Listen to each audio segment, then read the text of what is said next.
نحمده ونستعينه ونستغفره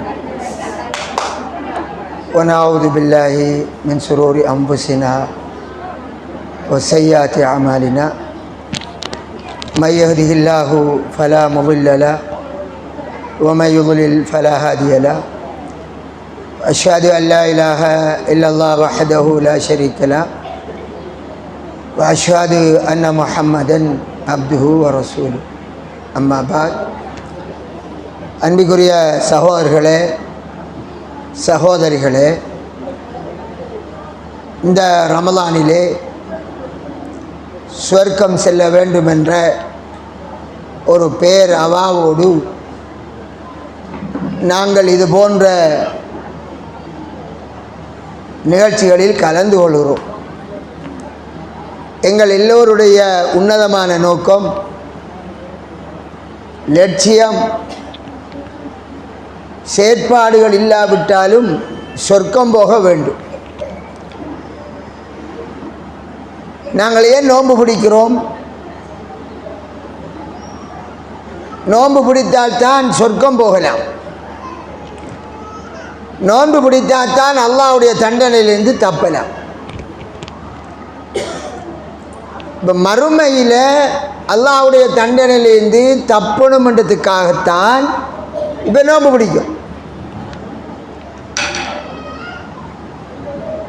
வெறுமனே உடல் ஆரோக்கியத்துக்காக நோன்பு பிடிக்கல.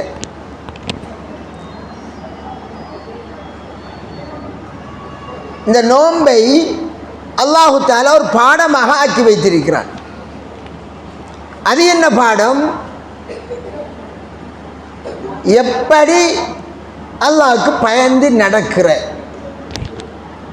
எந்த விஷயத்தில், எல்லா விஷயத்திலேயும் அல்லாஹ்வுக்கு அப்படி பயந்து நடக்கிற. அதிலும் குறிப்பாக இன்றைக்கு எனக்கு தரப்பட்டிருக்கிற தலைப்பு ஹலாலான வாழ்க்கைக்கு வழிகாட்டும் நோன்பு. என்னது ஹலாலான வாழ்க்கை?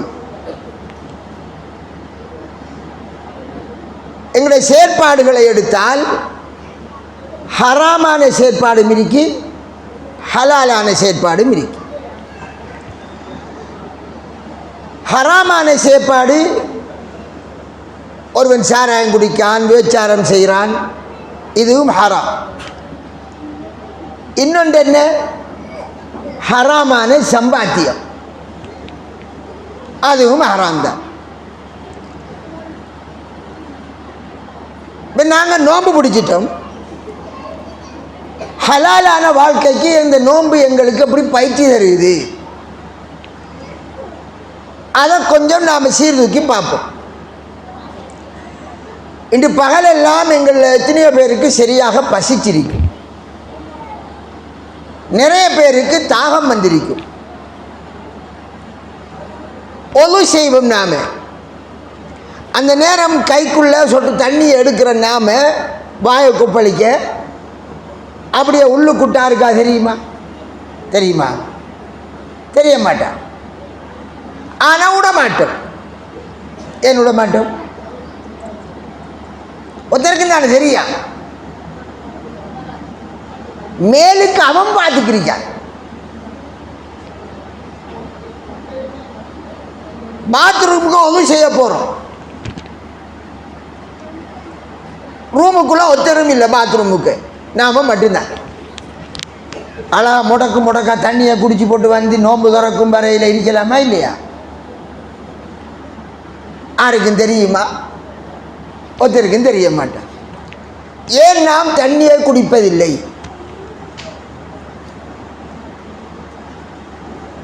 எங்களை குடிக்காமல் தடுத்தது என்ன?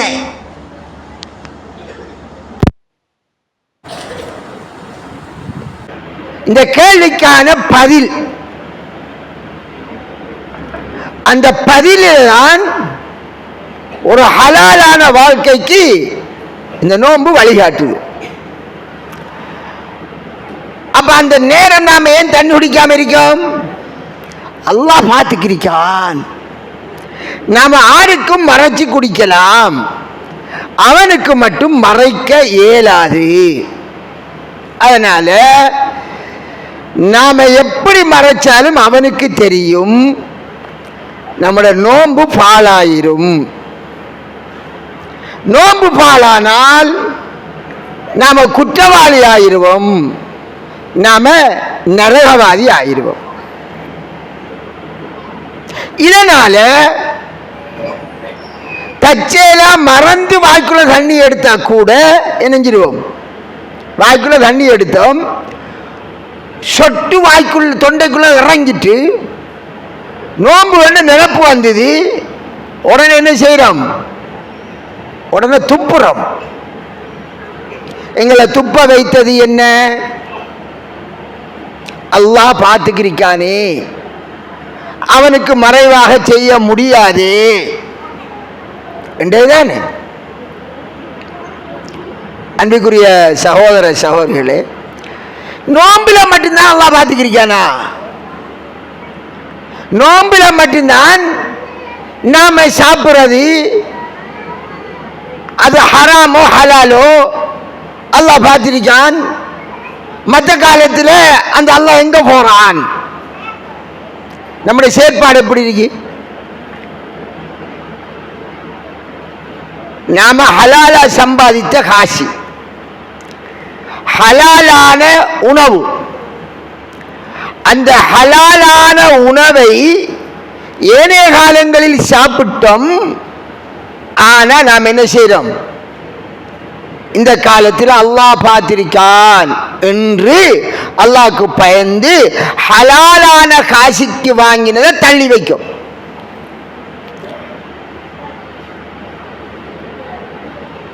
இந்த 30 நாளும் நாம் அப்படியே அல்லாஹ் பார்த்திருக்கான், அல்லாஹ் பார்த்திருக்கான், நோன்பு முறிஞ்சிரும், குற்றவாளி ஆயிருவோம் என்று நினைக்கும். அதிலேயும் இன்னொரு படி மேலால சிலர் செய்கிற தொழில ஹராம் இருக்கும். ஆனால் நோன்பு காலத்தில் கொஞ்சம் பேணுதல் இல்லையா? பிள்ளைகளுக்கு இந்த ஹராத்த இடத்துக்கு போய் நாம் கொடுக்கிறதா? பிள்ளைகளுக்கு அது மீன்காரனும் தான், பழம்பிக்கவனும் தான், எல்லாரும் தான். ஒரு பொய்யை சொல்லி சம்பாதிச்சு நோம்பில்லாத காலத்தில் பொய்யும் புரட்டும் வியாபாரத்தில் தொழில வரும். நோன்பு காலத்தில் இந்த நோம்பை பிடிச்சி நான் பொய் சொல்லலாம் எப்படி? அப்போ நோம்பில்லாட்டி என்ன செய்யலாம்? பொய் சொல்லலாம் என்று அவர் சொல்ல. இந்த நோம்போட நான் பொய் சொல்வேனா என்று சொல்லியே விற்கான். அதை எடுத்துக்கொண்டே பிள்ளைகளுக்கு கொடுக்குறான். அதை பிள்ளைகள் நோன்பு துறக்கிறான், அதை வச்சு சாரி செய்கிறான். அப்ப அந்த பிள்ளைகள நோன்பு என்னவாகும்? பொண்டாட்டின நோன்பு என்னவாகும்? நோன்பு காலத்தில் இந்த ஹராம் தேவையில்லை என்று விளக்குறோம். அன்பிற்குரிய சகோதரிகளே, ரசூலுல்லாஹி ஸல்லல்லாஹு அலைஹி வஸல்லம் ஹதீஸ் என்ன? எந்த சதை ஹராத்தால வளர்ந்ததோ அதுக்கு பொருத்தமான இடம் எது? நரகலோகம். அது நோம்பில வளர கதை இல்லை. நோம்போ நோம்பில்லையோ ஹராத்தால நம்முடைய சதை வளருது. ஹராம் என்ற பண்டி இறைச்சி மட்டுமே ஹராம்? பண்டி இறைச்சி ஹராம் தான்.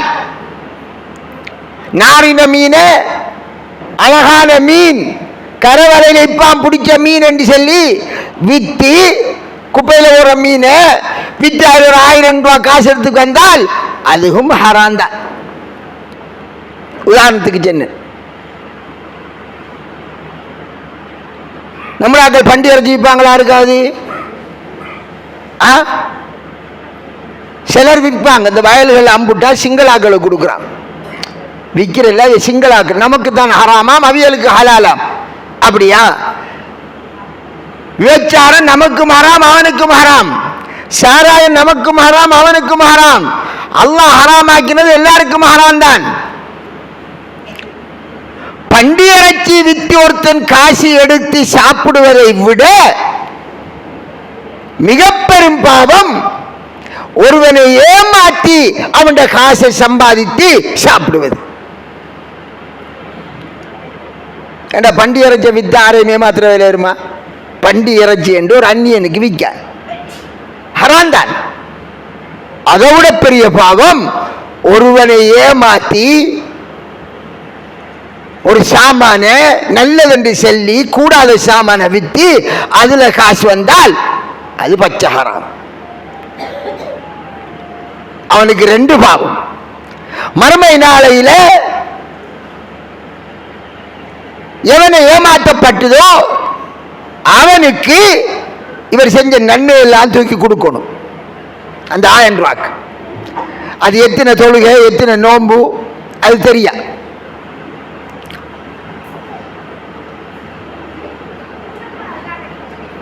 எனவே அல்லாஹ் பார்த்திருக்கான் என்றால் நோன்பு முடிந்ததும் அந்த அல்லாஹ் எங்க போனான்?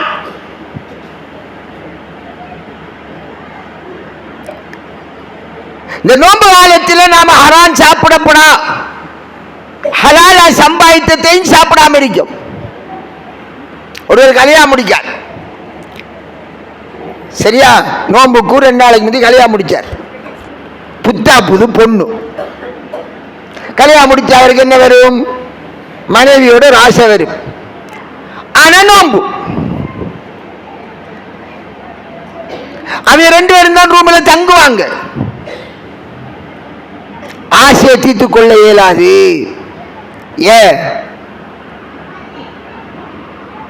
புருஷனும் செல்ல போறல பொஞ்சாதியும் செல்ல போறல. வெளியிலே ரூமுக்கு நடக்கிற ஒருத்தருக்கும் தெரிய மாட்டாது. ஆஹா, ரப்பு பார்த்திருக்கான், ரப்பு பார்த்திருக்கான், அந்த ரப்பு பார்த்திருக்கான், அந்த ரப்பு பார்த்திருக்கான். அந்த ரப்பு நோன்பு முடிஞ்சா எங்க போறார்? இதான் கேள்வி.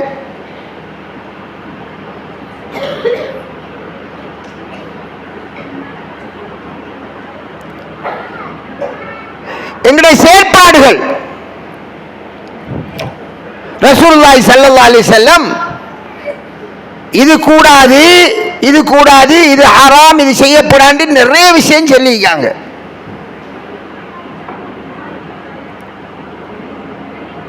அந்த நிறைய விஷயங்கள் என்றால் எல்லாத்திலேயும் நாம் அதை செய்ய போகும்போது அல்லாஹ் பார்த்திருக்கான் என்று வரணும். அது வந்தாத்தான் இந்த நோன்பு உங்களை வேலை செஞ்சிருக்கின்றதுக்கு அடையாளம். இந்த பிடிச்ச நோன்பு உங்களுக்குள்ள வேலை செஞ்சிருக்கின்றதுக்கு அடையாளமே அது வரணும். நோன்புக்குள்ள போனுதல், நோன்பு முடிஞ்சா அல்லாஹ் எங்கே என்ற மாதிரி இருந்தால் அது சரி வராது. ரசூலுல்லாஹ் என்ன சொன்னார்கள்? ஒருவன் பிரயாணம் போறான், நீண்ட பிரயாணம், கடும் கஷ்டமான பிரயாணம். அந்த பிரயாணத்தின் அடையாளம் அவன் கஷ்டமா இருக்கானதுக்கு அடையாளம் முடியெல்லாம் குழஞ்சி கிடக்கு. அந்த காலத்து பிரயாணம் எப்படி? பாலைவனத்தில் போவாங்க. பாலைவனத்தில் ஒட்டகத்தில் பிரயாணம் போவார்கள். பாலைவன காத்து அடிச்சு கிரிக்கும், அதனால தலைமுடி குழம்பி கிடக்கும், சரியான டஸ்டா இருக்கும். இந்த நிலையில கடும் கஷ்டமான நிலையில யா அல்லாஹ், அப்ப கடும் கஷ்டமான நிலையில யா அல்லாஹ் யா அல்லாஹ் என்றான் பிரார்த்திக்கான். ரசூலுல்லாஹி ஸல்லல்லாஹு அலைஹி வஸல்லம் சொன்னாங்க, அவனோட துஆ எப்படி கபூலாகும்? கடும் கஷ்டமான நிலையில பிரார்த்திக்கான், அவன் துஆ எப்படி கபூலாகும் என்று ரசூலுல்லாஹி ஸல்லல்லாஹு அலைஹி வஸல்லம் கேள்வி அனுப்புறாங்க. ஏன் அது கேள்வி அனுப்புறாங்க? மஷ்ரபுஹு ஹராம், அவன் சாப்பிடுற சாப்பாட்டில் ஹராம் இருக்கி, குடிக்கிற குடிபானத்தில் ஹராம், உடுக்கிற ஆடையில ஹராம். ஹராமான காசுக்கு உடுப்பு வாங்கிட்டான், ஹராமான காசில சாப்பிடுறான், ஹராமான காசில குடிக்கான். இப்படி ஹராம் சேர்ந்தா அவனுடைய துஆ எப்படி கபூலாகும்? நாம நோம்புக்கு துஆ கேட்காம இல்லையா? 25 மேல துஆ கட்டிப்போம் மொத்தப்பட்ட இரவு. நாளை அன்றைக்கு 27ஆம் கிழமை எப்படி துஆ கேட்போம்? நிறைய துஆ கேட்கும். எங்களுடைய துஆ கபூல் ஆகணும் என்றால் நோம்புல மட்டும் ஹலாலா இருந்த அர்த்தம் இல்லை, நாம அணிஞ்சிருக்கிற ஆடையும் ஹலாலா இருக்கணுமா. இந்த உடுப்பு ஆடை ஹலால் என்றால் ஹலாலான காசுக்கு வாங்கியிருக்கணும்.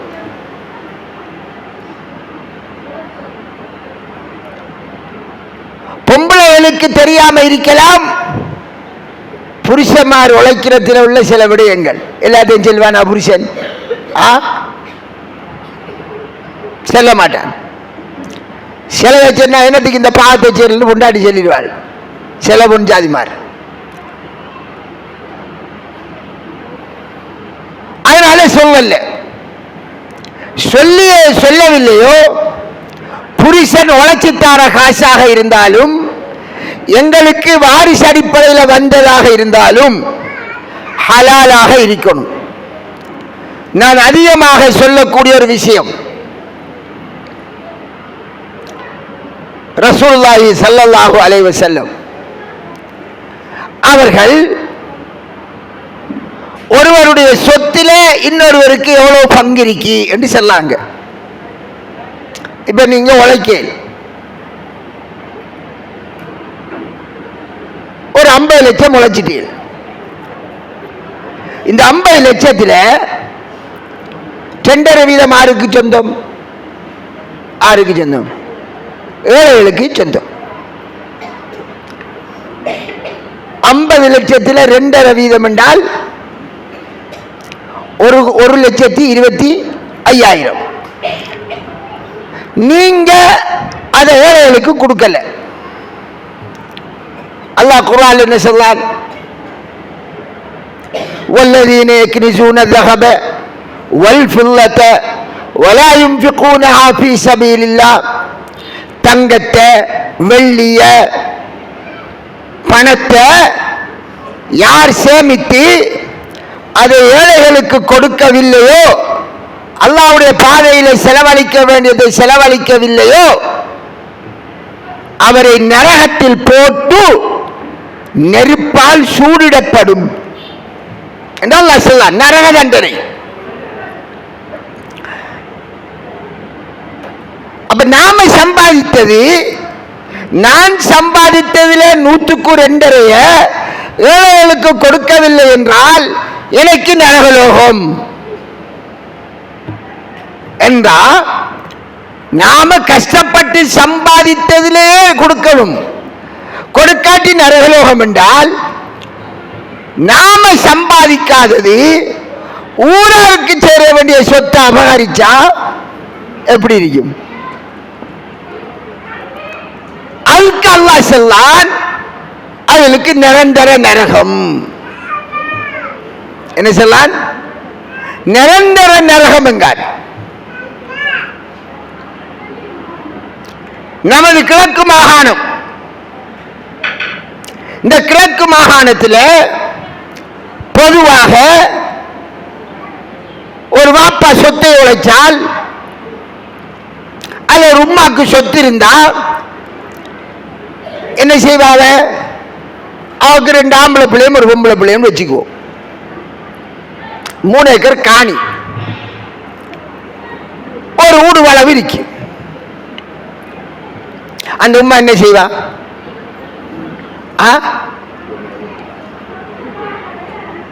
அந்த வளவையும் 3 ஏக்கர் காணியையும் அந்த தாயாருக்கு கொடுப்பா, பொம்பளை பிள்ளையை கொடுத்துருவா.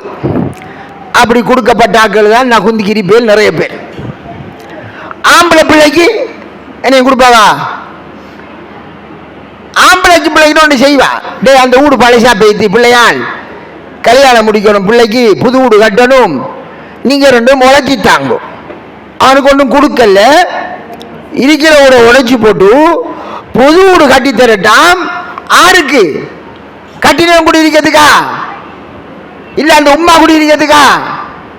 வெறுவார அன்பு மச்சான் கொள்ளக்காரன் அவனுக்கு கொடுக்கிறதுக்கு.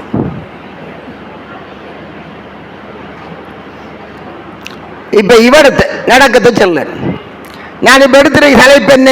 ஹலாலான சம்பாத்தியம் தானே. சரி, இதுல முதல் பாதியாரி தாய். அநியாயக்காரி. நான் சொல்லல, ரசூலுல்லாஹ் சொன்னார்கள். ரசூலுல்லாஹி ஸல்லல்லாஹு அலைஹி வஸல்லம் இடத்துல பஷீர் ரலியல்லாஹு அன்ஹு அவருடைய மகன் நூமானை கூட்டிக்கு வரார். அந்த காலத்தில் பொம்பளைகளுக்கு பெருசா கொடுக்கறல, ஆறு கொடுக்குற ஆம்பளை பிள்ளைகள் தான் கொடுப்பாங்க, பொம்பளையில கணக்கே எடுக்கிறல்ல, அது நவீன காலம். இப்ப ஆம்பளைய நாம ஜாகிலியத்தில் விட்டு போட்டு பொம்பளையை கொடுக்கும். சரி,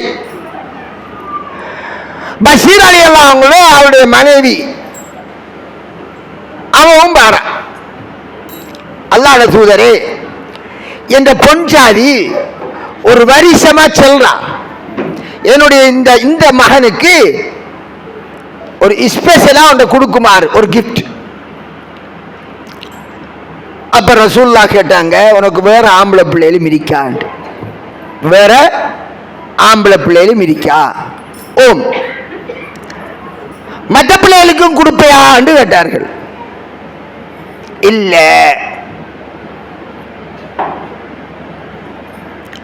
அப்ப ரசூலுல்லாஹி ஸல்லல்லாஹு அலைஹி வஸல்லம் சொன்னார்கள், லா அஷ்ஹது அலா ஜௌர், அநியாயத்துக்கு நான் சாட்சி அளிக்க மாட்டேன்னு. எந்த தாய் எந்த தகப்பன் ஒரு பிள்ளைக்கு கொடுத்து இன்னொரு பிள்ளைக்கு கொடுக்கலையோ இவர்கள் யாரு? யாரம்மா? அநியாயக்காரர்கள். ரசூலுல்லாஹ் அநியாயம் என்று சொன்னார்கள். அப்படி கொடுக்க கூடாது என்று நபிகளார் ஸல்லல்லாஹு அலைஹி வஸல்லம் அவர்கள் அதை பிழை என்று சொன்னார்கள். சரி,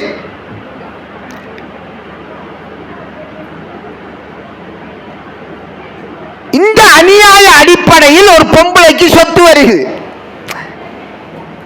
அந்த தகவலருக்கு தெரியும், நமக்கு வந்திருக்கிற சொத்து நமக்குரியது அல்ல.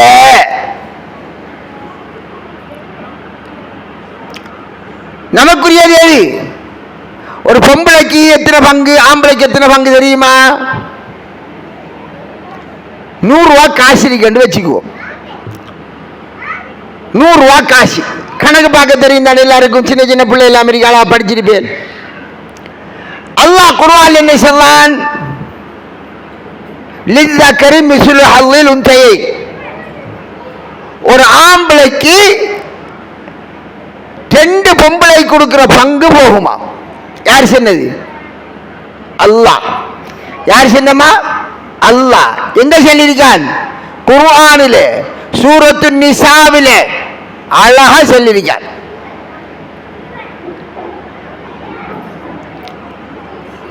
அப்ப ஒரு தாய் தந்தையர்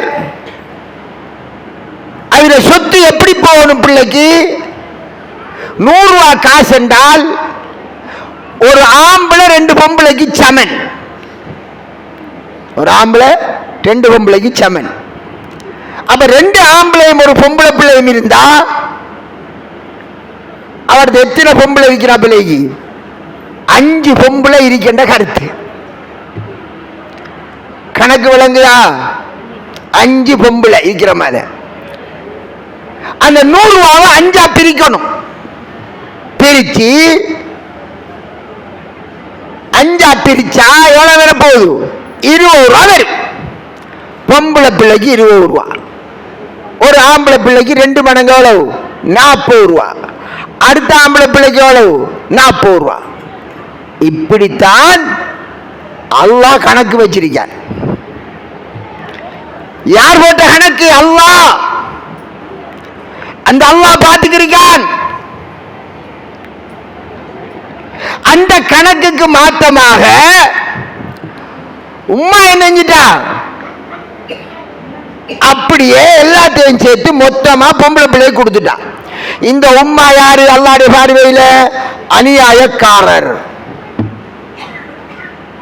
பாவி. சரி, அவதான் பாவம் செஞ்சிட்டான்.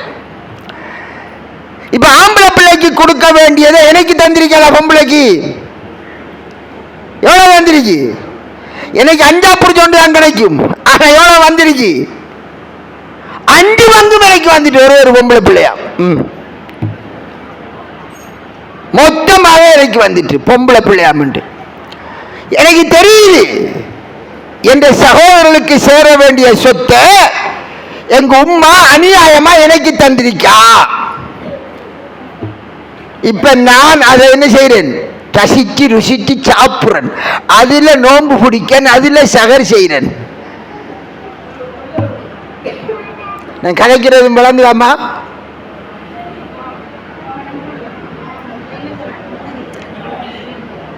ஹலால் ஹலாலான சாப்பாடு என்றால் தொழிற்செஞ்சி ஹலால சம்பாதிச்சு சாப்பிடணும்ங்கிறது ஒன்று, ஹராம் கலக்காம மற்றவருக்கு சேர வேண்டிய ஹக்குகளை கொடுத்து பின்னர் வாழ்வதுதான் நமக்கு ஹலால். அதான் என்ன, 50 லட்சம் ரூபாய் உழைச்சவர் 1,25,000 ஏழைக்கு சக்காத்து கொடுக்கணும். அதை கொடுத்தா தான் ஒரு சொத்து என்னவாகும், ஹலால் ஆகும். அதையும் அல்லாஹ் சொல்லான், உங்களுடைய சொத்து பரிசுத்தமா வைப்பான். இல்ல நீங்க அதை சாப்பிட்டால் அந்த 48 லட்சத்தோடு சேர்த்து ஏழைகளுக்கு சேர வேண்டிய அந்த 1,25,000 சேர்த்து வச்சு சாப்பிட்டதற்காக அல்லாஹ் மறுமையில் உங்களை நெருப்பில போட்டு வாட்டுவான். எப்படி வாட்டுவானாம்? அவர்களுடைய நெத்தியிலே மல்லாக்க படுக்க வச்சா நெத்தி முன்னுக்கு இருக்கும். அதுல அந்த காசு அல்லாஹ் காய்ச்சி நரகத்தில் இருக்கிற மலக்குமார்கள் சூடு போடுவார்கள். நெத்தியில மட்டுமா? குப்பரக்க போட்டால் முதுகு வெளியில் அடிக்கும், முதுகிலும் அவர்களுக்கு சூடு போடப்படும். வாலா ஜுனூபிஹிம், குப்பரக்கையும் போட்டாச்சு, மல்லாக்கையும் போட்டாச்சு. இப்ப சைப்பக்கம் ஒரு கடிச்சு படுக்கிற அவர்களுடைய விழாக்களிலும் சூடு போடப்படும். ஒரு தரமா மாட்டுக்கு சூடு ஓடாப்பல போற மாதிரியா? இல்ல, திரும்ப திரும்ப திரும்ப திரும்ப திரும்ப திரும்ப திரும்ப திரும்ப குல்லமா நவஜத் ஜுலூதுஹும் பத்தல்நாஹும் ஜுலூதன் கைரஹா லியذوقுல் அஸாப். அல்லாஹ் சொல்லான், அவர்களுடைய தோல் கருக கருக மீண்டும் அவர்கள் தண்டனையை சுவைப்பதற்காக நாங்கள் புது தோலை போடுவோம். மீண்டும் தோல் மாறும். கருகி போன தோல் தானே, தோல் கருகி போய்த்து இப்ப வேதனை விளங்காது. அதனால அப்படியே புது தோல் வரும், புது தோல் வரும், புது தோல் வரும். எதுக்கு? 50 லட்சத்தில் 1.25 லட்சம் ஏழைகளுக்கு கொடுக்க சொன்னான் அல்லாஹ். நாம உழைச்ச, நாம கடை போட்டோம், தொழில் செஞ்சோம், அது மாதிரி வெள்ளாம செஞ்சோம், 100 மூடை விளைஞ்சுது. அந்த 100 மூடையில 10 மூடையோ 5 மூடையோ கொடுக்கணும். நாம கஷ்டப்பட்டோம். அல்லாஹ் சொல்லாண்டே, நான் தான் தந்தன். அன்ஃபிகு மிம்மா ரஸக்னாக்கும், நாங்கள் உங்களுக்கு தந்ததிலே செலவழிங்களுங்க. என்ன சொல்லான்? நாங்கள் தந்தோம்ங்க. அவன் நாடினா பதறாக்கி இருப்பான். ஒரு வெள்ளம் வந்தா இல்லை அரைக்கொட்டி வந்தா எல்லாம் முடிஞ்சு. நாங்க சந்திரிக்கும், அதுல இதை குடு வேலைக்கு என்றான். கொடுக்கலையா எவ்வளவு தண்டனை? நரகத்தில் போட்டு வாட்டுப்படும். நரக நெருப்புல சண்டை எப்படி இருக்கும்? நாம அடுப்புக்குள்ள வைக்கிற நாம கொஞ்சம் நெருப்புக்குள்ள விரல வச்சு பார்ப்பீங்களா எப்படி சுடுமண்டு? கொஞ்சம் சட்டிய தூக்க மறந்து போய் சுட சுட தூக்கினா எவ்வளவு பகர்வோம். நரகத்தில் ஒரு நாளைக்கு தண்டனை எத்தனை 1000 வருஷம் தெரியா.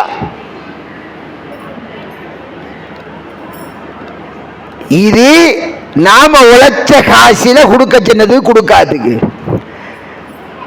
ஆனா நமக்கு உம்மாமார் சாரது இருக்கே, சகோதரனுக்கு சேர வேண்டிய ஹக்க அவனுக்கு கொடுக்காம அப்படியே மொத்தமா பொம்பளை பிள்ளை கொடுக்காங்க. அல்லாஹ் குர்ஆன்ல சொல்லான், பெற்றோர்களுக்கு அல்லாஹ் கட்டளையிடுகிறான், ஆம்பளை பிள்ளைக்கு 2 பங்கு கொடுக்கணும், பொம்பளை பிள்ளைக்கு 1 பங்கு கொடுக்கணும்.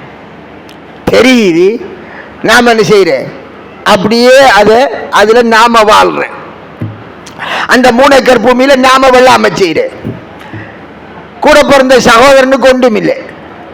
எத்தனை சகோதரன் புஷ்பாக்கள் ஓடிக்கிருப்பார், வழங்குதா? அந்த ஊருக்கும் வளவுக்கும் ஒரு 50 லட்சம் 40 லட்சம் இருக்கும். அதையும் கொடுத்து பூமியையும் கொடுத்தாச்சு. இப்ப அடுத்த பாவியார் உம்மா அநியாயக்காரவ மறுமையில் அவருக்கு தண்டனை இருக்கு. பிள்ளையா கொடுத்ததால இதை வாங்கி எடுத்து சாப்பிடாத சகோதரி, அவ சாப்பிடுறது ஹலாலா ஹராமா? என்னம்மா ஹராம்? விளங்குறா விளங்கிக்கோங்க. ஏ அது உன்னுடையது அல்ல.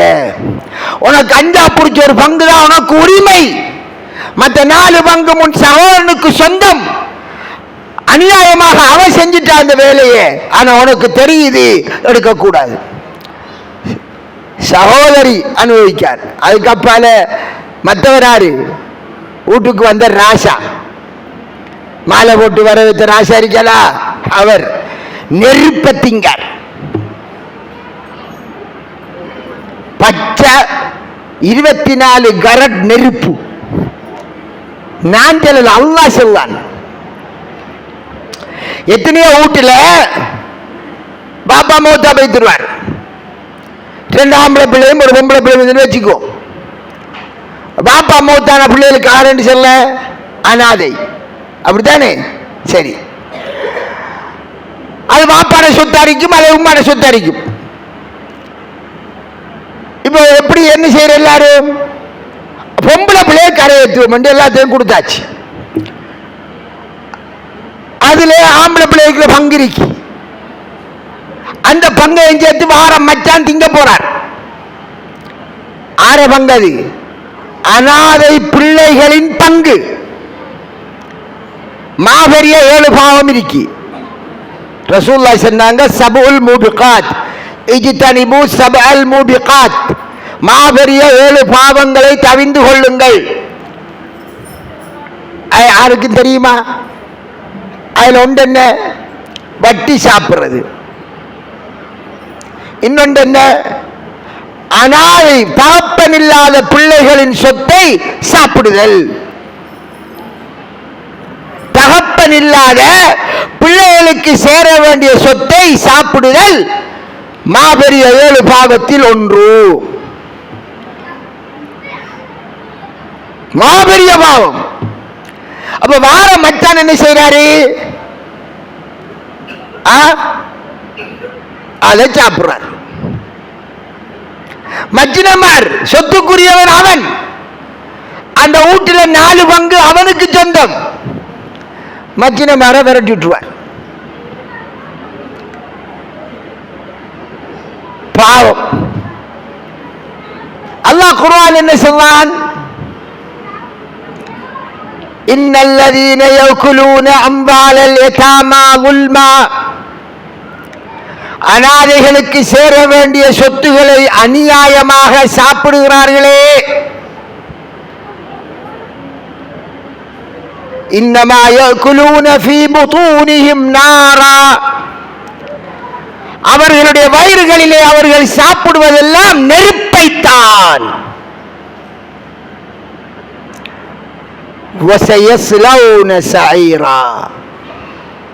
அவர்கள் மறுமையில் நரகந்தான் போவார்கள். எவ்வளவு அழகா சொல்லிட்டார். அதனால அன்புக்குரிய தாய்மார்களே, சகோதரர்களே, ஒரு விஷயத்தை வழங்குங்கள். இந்த விஷயத்தை மக்களுக்கு எடுத்துச் சொல்ல வேண்டிய மௌலவிமார்கள் அவர்களே இந்த ஹராத்தை சாப்பிட்டுக்கிறாங்க. அதனால அவர்களும் பேச மாட்டார்கள். என்னால பேசாம இருக்க முடியாது. நான் போற இடமெல்லாம் இதை சொல்லுவேன். நாங்க இங்க நோன்பு பிழையாக போடாது என்றதுக்காக எவ்வளவு பேணையில இருக்கும். நோன்பு பிழையாயிடக்கூடாது, ஹராத்தை சாப்பிடக்கூடாது. நம்முடைய அடிப்படை பொருளாதார சிஸ்டமே ஹராம். அல்லாஹ் சட்டமாக்கியதுக்கு மாற்றமாக நாங்கள் நடந்துக்கிறோம். குர்ஆன் அப்படியே தூக்கி தள்ளி போட்டோம்.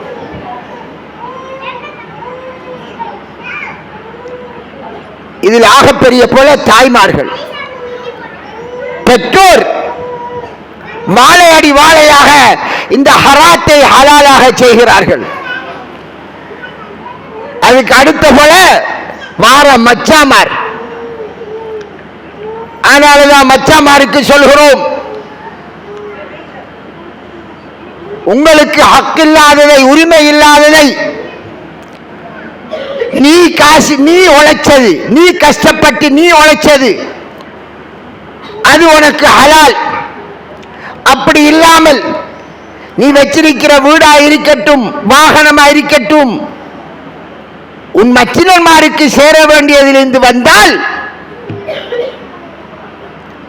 ரசூலுல்லாஹி ஸல்லல்லாஹு அலைஹி சொல்வதை போன்று ஒவ்வொருவரும் அவர் அவருடைய ஹக்குகளை ஹக்குக்கு சொந்தக்காரர்களுக்கு ஒப்படைத்து விடுங்கள். யார் உரிமையாளரோ அந்த உரிமையாளருக்கு ஒப்படைத்து விடுங்கள். அல்லாஹ் பார்த்துக்கிறான். நோன்பு மட்டும் அல்லாஹ் பார்க்கல, நோன்பு முறிஞ்சிருமா அதை மட்டும் அல்லாஹ் பார்க்கல. எவ்வளவு பேணுதல்ப்பா, வாய்க்குள்ள துப்புடி வருது, அந்த துப்புடியை விழுங்கலாமா இல்லையா? எப்படி பேணுதல்? விழுங்கினா நோன்பு முடிஞ்சிருமே என்று சந்தேகத்தில் கேட்கிறாங்க. சளி வந்துட்டு விழுங்கலாமா இல்லையா? அல்லாஹ் பார்த்திருக்கானே, சட்டம் அறிஞ்சு செய்யணுமே. இதை மட்டும்தான தாய்க்குலமே அல்லாஹ் பார்க்கான்? மற்றதெல்லாம் அல்லாஹ்க்கு தெரியாதா? நாம செய்யறதெல்லாம் ஹலாலா? இந்த சமுதாயம், இந்த நாட்டிலே, இந்த தமிழ் பேசக்கூடிய உலகத்திலே அதிகமான முஸ்லிம்கள் அல்லாஹ் ஹராமாக்கிய முறையில் ஒருவருக்கு கொடுக்கப்பட்ட சொத்துக்களை அனுபவித்து அதில் வாழ்கிறார்கள். அந்த ஹராம் அல்லாஹ் அதை சொல்லிவிட்டான். இன்னாருக்கு இவ்வளவு கொடுக்கணும், இன்னாருக்கு இவ்வளவு கொடுக்கணும், பெற்றோருக்கு கடமை. அதை மீறினால் அவரை நரகத்திலே நிரந்தரமாக அல்லாஹ் போடுவேன் என்று சொல்றான். நிரந்தரமாக. ஹாலிதன், ஹாலிதன் என்றால் நிரந்தரமாக நரகத்தில் போடுவேன் என்கான். சொத்து இப்படி பங்கிடணும் என்று சொல்லி போட்டு. அதனால சகோதரர்களே, சகோதரிகளே, இங்கே கூடுதலாக வந்த சகோதரிகள் இந்த விடயத்தை வழங்கினால் உங்களுடைய அன்பு மச்சாமாருக்கு சொல்லுங்கள், என் தம்பி காக்காக்குரிய சொத்துல நாம வாழ்ந்துக்கிறோம், இது உங்களுக்கும் பச்சை ஹராம் மச்சான். நீங்க வாடகைக்காது ஊழடுங்க, நான் பாரன், நான் பிடிச்ச நோம்பெனைக்கு ஹலாலாகணும், நான் நரகத்திலிருந்து தப்பணும். நீங்க என்ன மறுமையில காப்பாற்ற போறல்ல, இந்த சொத்து என்ன காப்பாற்ற போறல்ல. அல்லாஹ் சொல்லானா இல்லையா? யௌம யஃபிருல் மர்உ மின் அஹி வ உம்மிஹி வ அபி வ சாஹிபதிஹி வ பனி. புருஷனை கண்டு பொண்டாட்டி ஓடுவாள், பொண்டாட்டியை கண்டு புருஷன் ஓடுவான், பெற்ற தாயை கண்டு ஓடுவான். மஹ்ஷர்ல இங்கதான் தாயே என்று அழைப்பது, கண்ணே கண்மணி என்று அழைப்பது இங்கேதான், அங்கே ஓடுவான். நரகத்தின் தண்டனை கண்முன்னே இருக்கும், அவன் உங்களை காப்பாற்ற மாட்டான். அதனால்தான் இந்த சொத்தினால் தான் அதிகமான பாவம் நடைபெறுகிறது. நீங்கள் அல்லாஹ்வை பயந்திருந்தால் ஹலால் உங்களுடைய சொத்திலே வர வேண்டும். தொண்டை குலுக்கி உயிர் வந்துட்டா, உயிர் போகுதா, அந்த நேரம் தான் விளங்கும். என்ன விளங்கும்? இந்த சொத்தாலான் நாம் நரகம் போறோம் என்று. ஆனால் தான் அல்லாஹ் சொல்லான், என்ன செல்வானாம், அந்த நேரம் செல்வானாம், லவ்லா அக்கர்தனி இலா அஜலின் கரீப், யா அல்லாஹ் தொண்டைக்குழிக்கு உசிர் வந்துட்டு வாழ்ந்துட்டார். ஆஹா ஓஹோ, சந்தோஷமா வாழ்ந்தார். இப்ப உசிர் தொண்டைக்குழிக்கு வந்த போது சொல்வானாம், என்னை கொஞ்ச நேரம் யா அல்லாஹ் என்னை தாமதப்படுத்தி வை, கொஞ்சம் என்னை டிலே பண்ணி. எதற்காக? தொழுது போட்டு வாருனா, நோம்பு பிடிச்சு போட்டு வாருன்னு சொல்ல போறானா? இல்ல, என்ன செல்வாராம், கண்ணு இந்த சொத்தெல்லாத்தையும் தர்மம் செஞ்சு போட்டு வாருன். எடு, இந்த சொத்துதான் அவன் நரகம் போறதுக்கு பிரதானமான காரணம். அதனால அப்ப சக்கராத்துடைய நேரம் அவர் செல்வார், சொத்தை எல்லாம் நான் தர்மம் செய்கிறேன், நான் ஒரு நல்ல மனுஷனா வரப்போறேன் என்று செல்வார்.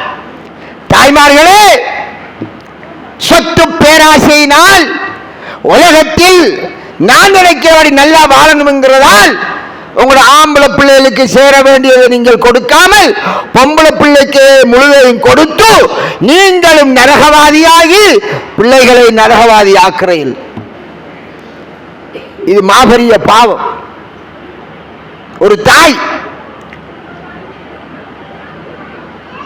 இந்த பயானை கேட்டுட்டு, ஒரு 10-15 வருஷத்துக்கு முந்தைய கதை, ஆம்படியன் கட்டாரில் இருந்தான், பயானை கேட்டான், உம்மாக்கு பயான் அனுப்பிவிட்டான். சொத்தை கூடுதலாக பொம்பளைக்க கொடுத்துட்டான். பயானை கேட்ட உம்மாக்கு பயம் வந்துட்டு, நாம கொலை செஞ்சிட்டோம், ஆருக்குரிய சொத்து, ஆம்பளை பிள்ளைக்கு கொடுக்க வேண்டிய சொத்தையும் கொடுக்காம கொலை செஞ்சிட்டோம் என்று அதை மகளுக்கிட்ட சொல்லி, மகளுக்கு கொடுத்த வளவுல திருப்பி ஒரு பகுதி எடுத்து, மகனே நீ இதுல ஊட கட்டு வாப்பா, என்னால இவ்வளவு தான் ஏலும், உனக்கு வளவு துண்டு நான் தந்துட்டேன் என்று அவன் அந்த ஊட திருப்பி அவன் கட்டி பொண்ணை கூட்டி வந்து வச்சிருக்கான். நம்மோட பழைய வச்சிருக்கோம், மௌத்தானா கத்தம் போயினா சொர்க்கத்தை போய் தரலாம்ட்டு. இங்க கத்தம் இல்லையே, இந்த உள்ள கத்தம் இல்லை, அப்ப கத்தவும் இல்லை, ஒன்றும் இல்லை. சகோதரிகளே, சொர்க்கம் போக வேண்டும், நரகிலிருந்து தப்ப வேண்டும் என்பதற்காக இவ்வளவு சிரமப்பட்டு நோன்பு பிடிக்கும், தராவி தொழுகிறோம், இரவெல்லாம் கண்முழிக்கும், இப்ப லோர்ல இருந்து பயான் பயான் என்று காத்துக்கிருக்கும். பயான் கேட்கிறதால சொர்க்கம் போக இயலாது. பயான் கேட்ட பயானை நடைமுறைப்படுத்துவதால் தான் நாங்கள் சொர்க்கம் போகலாம். சொர்க்கத்துக்கு போறென்றால் நரகத்திலிருந்து தப்பக்கூடிய காரியங்களை செய்யணும். நரகத்துக்கு போற காரியத்தை செஞ்சால் சொர்க்கம் போயலாது. இஞ்சால மக்சர் மைதானமா, இஞ்சால சொர்க்கலோகம், நடுவில் நரகலோகம். அல்லாஹ் அப்படித்தான் வச்சிருக்கான். மக்சர்ல நாம எழும்பிட்டோமா, இஞ்சால சொர்க்கம், இதை தாண்டி போகணும், கீழே நரகம். அப்ப பாவங்களோட, அநியாயங்களோட, ஹராமான சம்பாத்தியத்தோட, ஹராமான பொருளீட்டலோடு நாங்க வாழ்ந்திருந்தால் இந்த மக்சர்ல இருந்து சொர்க்கத்துக்கு எங்களால் போக முடியாது.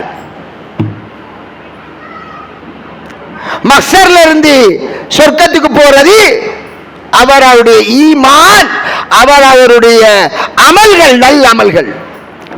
ரசூலுல்லாஹி ஸல்லல்லாஹு அலைஹி வஸல்லம் சொன்னார்கள், இதை கடப்பதென்றால் அவனுடைய ஈமான் ஒளி கொடுக்கணும். சிலர் மின்னல் வேகத்தில் கடப்பார்கள், சிலர் வேகமாக குதிரையை போன்று கடப்பார்கள், சிலர் தவண்டு தவண்டு போவார்கள். அதே நேரம் பாவம் செய்து அநியாயம் செய்து நாங்கள் வாழ்ந்திருந்தால், பிழையான முறையிலே ஹராமாக சம்பாதித்திருந்தால் போக இயலாது, நரகத்தில் வீசப்படுவோம். நரகம் அப்படி எங்களை இழுத்து எடுத்துரும். காந்தத்துக்கு பக்கத்தில் இரும்ப வச்சு என்ன செய்யும்? இழுக்கும் அல்லவா? பாவிகளை இந்த நரகம் அப்படி இழுத்து எடுக்கும். போக இயலாது, ஆள் பிடிச்சு போயலாது. உன் பக்கத்து வீட்டுக்காரன் அல்லது எவனுக்கு சேர வேண்டிய ஹக்குகளை நாங்கள் பறிச்சோமோ, எடுத்தோமோ, அல்ல பொய் சொல்லி சம்பாதிச்சு எடுத்தோமோ, அவன் சொர்க்கத்துக்கு போவான்.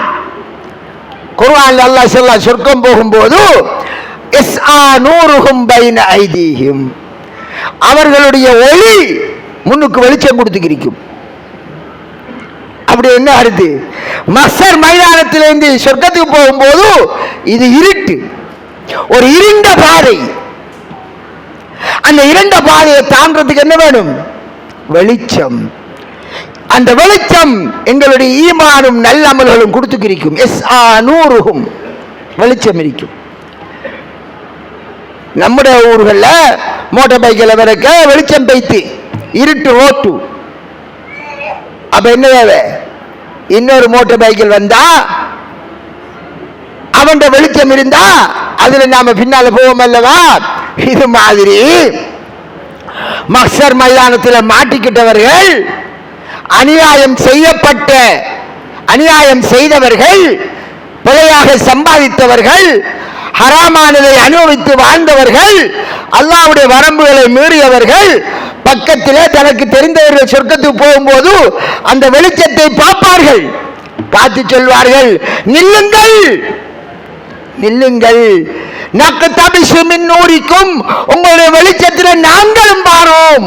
உங்களுடைய வெளிச்சத்தை அதுல கொஞ்சத்தை நாங்களும் அதை வச்சு வரப்பாக்கும்.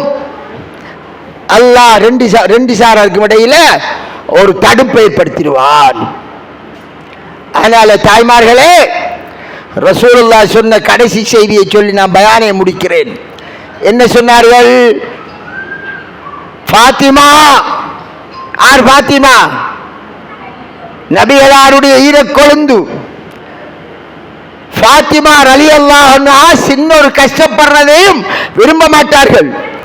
அந்த ஃபாத்திமாவுக்கு சொன்னார்கள், ஃபாத்திமா அங்கிரி நஃப்ஸகி மினன்னார், உன்னை நீ நரகத்திலிருந்து காப்பாற்றிக்கொள். யாருக்கு சொன்னார்கள்? உன்னை நீ நரகத்திலிருந்து காப்பாற்றிக்கொள். லா உக்னி அன்கி மின் அல்லாஹி ஷைஆ, அல்லாஹ்விடம் இருந்து வரக்கூடிய தண்டனையை என்னால் ஒன்றும் செய்து காப்பாற்ற முடியாது. அல்லாஹ்வை விட்டும் எனக்கு எந்த இதுவும் செய்ய முடியாது. நீ ஒன்னு காப்பாற்றுறதுக்கான வழியை தேடிக்கொள். யாருக்கு சொன்னார்கள்? ஃபாத்திமா நாயகி ரசூலுல்லாஹ் ஒன்றும் செய்யலான்னு சொல்லிட்டார்கள். அதனால தாய்க்குலமே, உங்களுடைய கணவன், உங்களுடைய பிள்ளைகள், உங்களுடைய சொத்துகள், உங்களுடைய சுகங்கள் எதுவும் உங்களுக்கு சுகமளிக்க மாட்டாது. அந்த நாளினுடைய தண்டனையை பார்க்கிற போது அன்று சொல்வையில் எவத்துல் முஜ்ரிமு, அல்லாஹ் சொல்லான், பாவம் செய்தவன், பாவியானவன் மறுமை நாளில் ஆசிப்பான். லவ் யஃப்ததி மின் அஸாபி யௌமைதின் பிபனி, தன் பிள்ளைகளை கொடுத்தாவது யா அல்லாஹ் இந்த தண்டனையிலிருந்து நான் தப்ப வேண்டும். பிள்ளைகள், மனைவி, வமன் ஃபில் அர்தி ஜமீஆ, இந்த பூமியில் உள்ள அனைவரையும் கொடுத்தாவது நான் நரகிலிருந்து தப்ப வேண்டும் என்று அவன் ஆசிப்பான். நடக்காது என்று சொல்கிறான். அதனால சகோதரிகளே, இது வாழ வந்த இடம் அல்ல, இது பொய்யான ஒரு வாழ்க்கை, இது ஏமாற்று உலகம். லா தகுர்ரன்னக்குமுல் ஹயாத்துத் துன்யா, இந்த உலகம் உங்களை ஏமாற்றி விட வேண்டாம். இந்த ஏமாற்று உலகத்திலே நீங்கள் நரகவாதிகளுக்கான வழியை தேடாதீர்கள். இது பொய். மரணம் மட்டும்தான் நிச்சயம். மரணத்தின் பின்னால் வாழ்க்கைக்கு தயார் செய்ய வந்தோம். எனவே அந்த வாழ்க்கையில் வெற்றி பெறுவதற்கு தடையாக எதெல்லாம் இருக்குமோ அந்த அனைத்து பிழையான காரியங்களில் விலகிக் கொள்ளுமாறு வேண்டி முடித்துக் கொள்கிறேன். வாஹிரு தாவானா அல்ஹம்துலில்லாஹி ரப்பில் ஆலமீன்.